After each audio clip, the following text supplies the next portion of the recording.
Halo, Assalamualaikum warahmatullahi wabarakatuh. Bertemu kembali dengan saya, Teta Farahia. Kita masih belajar mengenai aljabar linier ya. Nah, kali ini kita akan masuk ke pembahasan mengenai matriks. Pada video sebelumnya, kita telah membahas mengenai system of linear equation atau persamaan linier. Nah, persamaan linier ini bisa diselesaikan dengan bantuan augmented matrix ya, atau simply matrix. Lalu kita gunakan eliminasi Gauss ataupun eliminasi Gauss-Jordan untuk mencari hasil X ya, atau solusinya.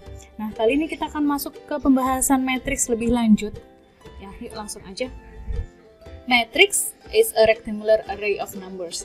Ya, matriks adalah suatu kumpulan angka yang berbentuk kotak. Ya, array ini dia bisa mendatar ataupun menurun ya.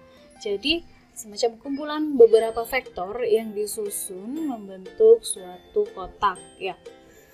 Angka-angka pada array ini disebut entries ya.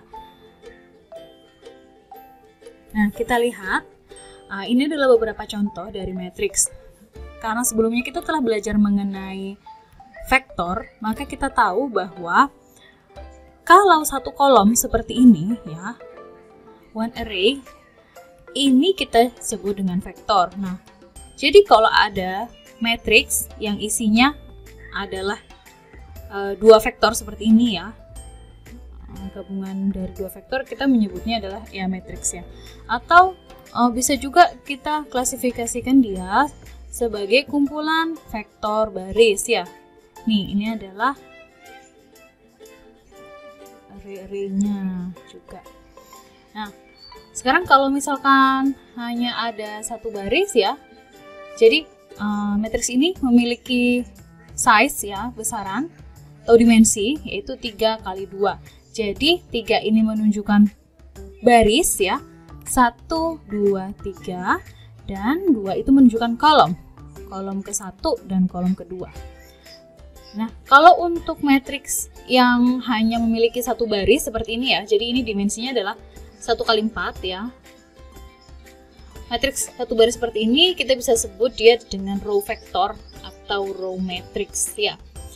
Nah, selanjutnya ada matriks yang isinya 3 kali 3, yang dimensinya 3 kali 3.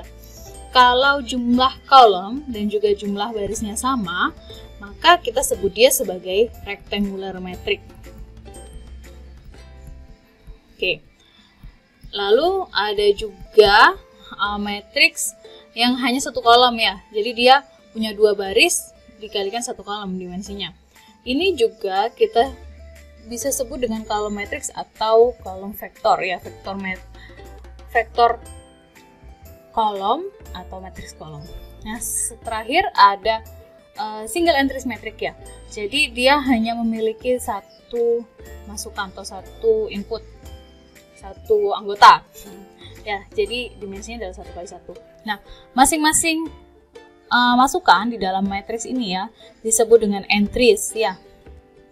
Kita juga bisa menyebutnya dengan anggota, elemen ya. Nah, suatu matriks secara general kita bisa tuliskan seperti ini ya. Jika ada M kali N matriks, ya ini adalah size-nya. M kali N matriks A ya, memiliki entries ya, dengan masing-masing entries atau dengan masing-masing elemennya memiliki 2 indeks seperti ini, A11, lalu A12, A sampai dengan A1N. Dalam satu baris, kalau kalian lihat, terdapat N entries ya. Nah, karena N-nya itu menunjukkan kolom, jumlah kolom di sini sama dengan jumlah kolomnya.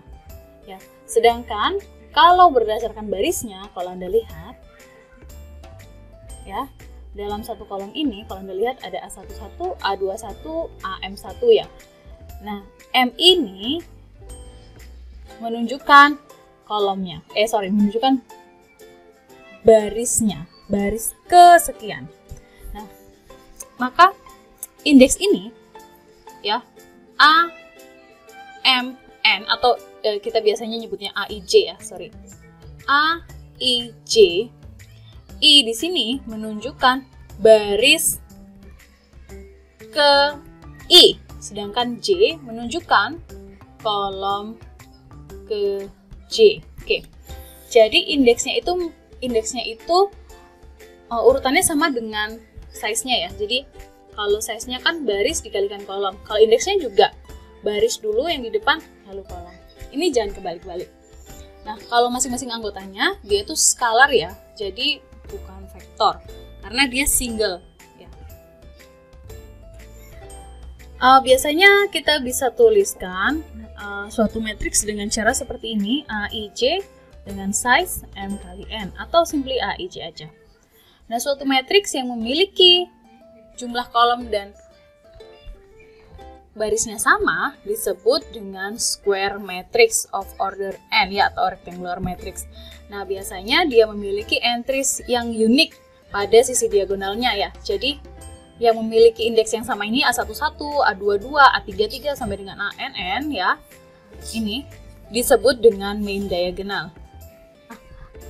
Kalau kita punya nilai diagonal dari suatu matriksnya itu bernilai 1 semuanya ya. Jadi misalkan sampai dengan ANN itu nilai 1 dan nilai lainnya itu 0.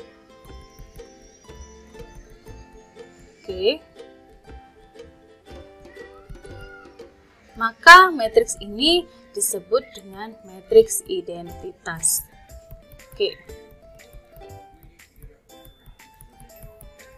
Perkalian suatu matriks dengan matriks identitas yang memiliki dimensi yang sama atau memiliki besaran yang sama akan menghasilkan matriks itu sendiri. Oke, saya kira cukup sekian dulu pembahasan kita kali ini mengenai matriks. Kita akan sambung pada video berikutnya tentang operasi-operasi pada matriks seperti penjumlahan, pengurangan, perkalian dengan skalar, dan juga perkalian antar matriks. Terima kasih telah mendengarkan. Wassalamualaikum warahmatullahi wabarakatuh. See you.